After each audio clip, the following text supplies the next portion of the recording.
Thanksgiving, and welcome back to the Laker family. Hey guys, welcome back. I'm going to be getting into last night's game between the Lakers and the Pelicans. Boy, was it a treat for me. We survived another great game. It was another close game, I should say, that we've kind of suffered the past 4 games in a row. We kind of got into a trend of falling behind by 10 or 15 plus points, and there's a lot of the same mistakes that we're continuing to make. So we have to do a little bit better with that, especially when we start getting into a tougher schedule against tougher teams. They're not going to let us come back every time like what we're doing. It's good and great and all that we're able to do it, and we're showing we're capable of doing it, but it's going to eventually bite us in the you-know-what if we don't fix these couple of things. As y'all know, we were going for our 9th straight win, and Anthony Davis was the main focal point of the game. Pelicans obviously booed him. They lost a generational player, a very talented, once-in-a-lifetime type of player. So I can understand their frustrations on that part. But to be honest, they have to be fair when criticizing Anthony Davis. To me, that goes more on their management.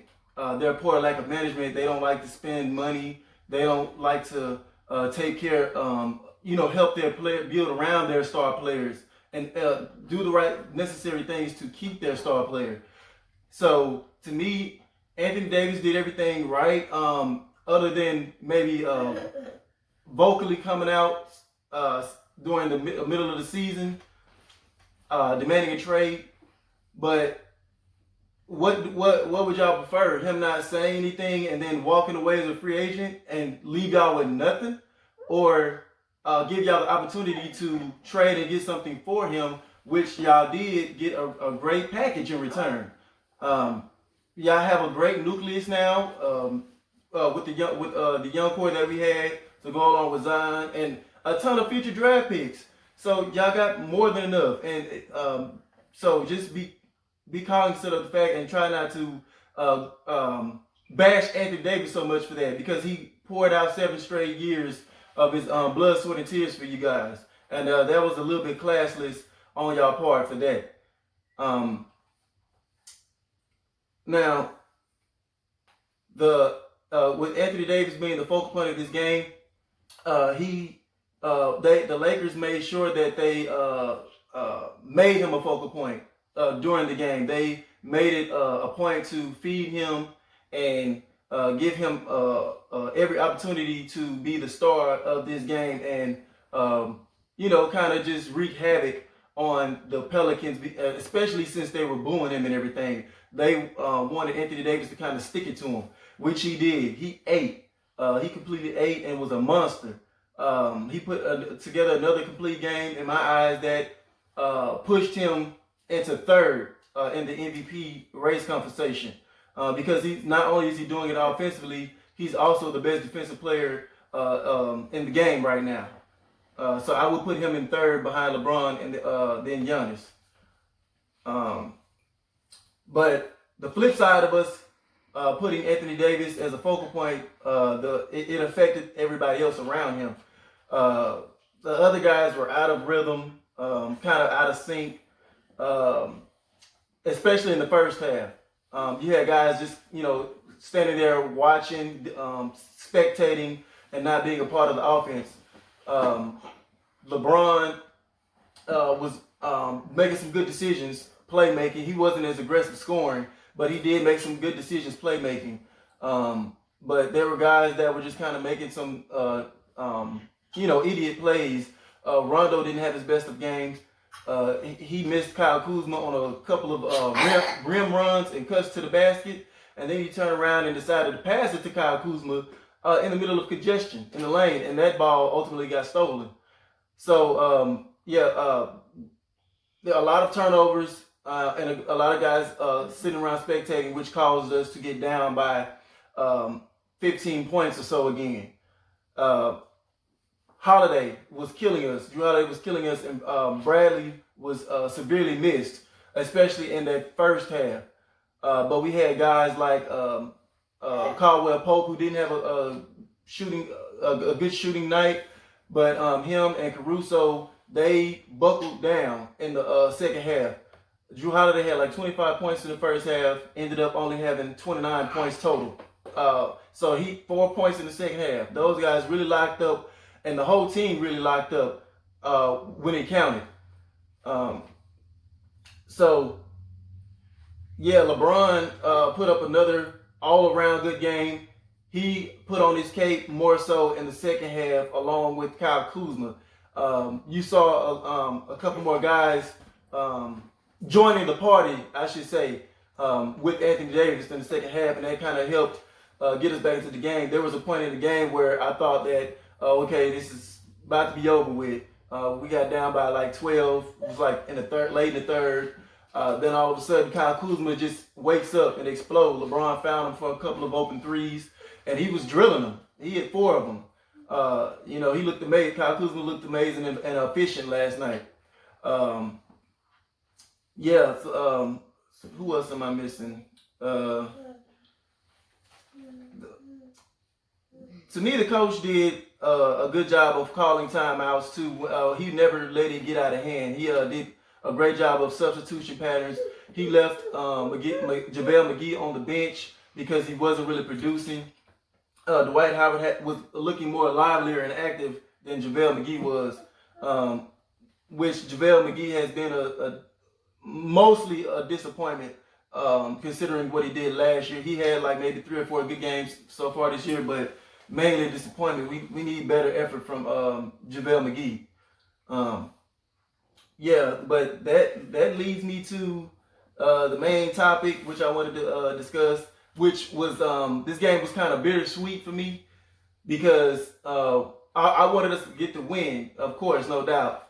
But I also I had to watch my boy Brandon Ingram in another jersey, which was kind of hurting me because all y'all know by now that was my guy. But LeBron did a heck of a job guarding him last night. Being physical with him and everything,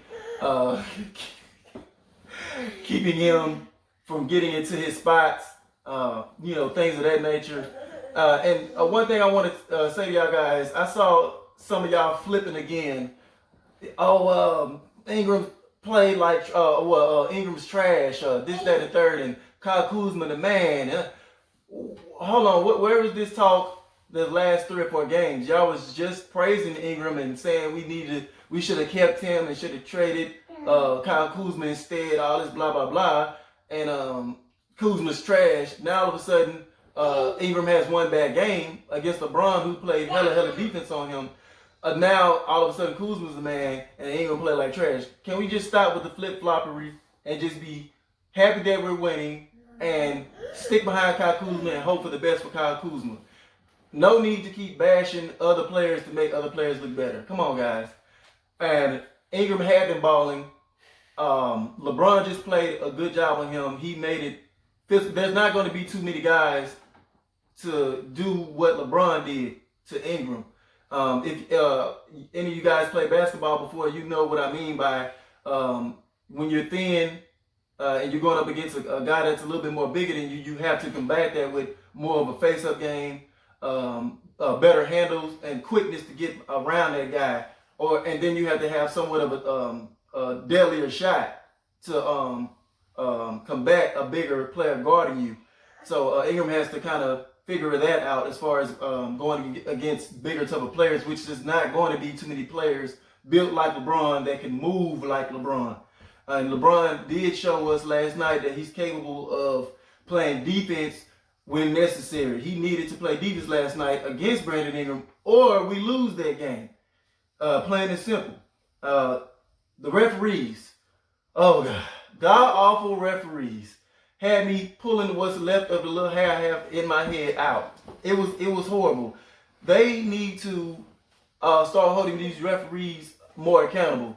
I'm talking about maybe fines or keeping them from refereeing some of the bigger games in the league, like playoff games and stuff like that. Keeping them. Oh, you can let her get down. Is she that heavy? Yeah. Oh goodness. So yeah, the referees were just horrible, atrocious. That call at the end when Anthony Davis slapped that ball out of Ingram's hand, and it went off of Ingram's knee out of bounds.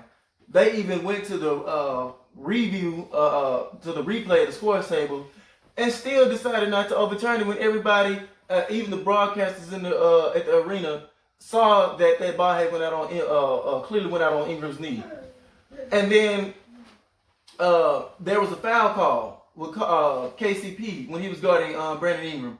Clearly did not foul him. The replay showed 100 times he did not foul him. But guess what the referees did? They stayed with the call on the floor that it was a foul. It was like it almost looked like it was some obvious cheating going on, like they wanted to stick it to the Lakers or something for maybe trying to steal Anthony Davis from the Pelicans. I don't know, whatever the case may be. But it's kind of been like that all year with the referees not giving LeBron his due with foul calls. He got hacked numerous times last night, even on those fast break scoring plays when those two guys just draped all over him, raking at his arm, and it was no call. You know, so the referees just need to start being held more accountable, or I fear this is just going to continue if they're not being punished for their poor officiating.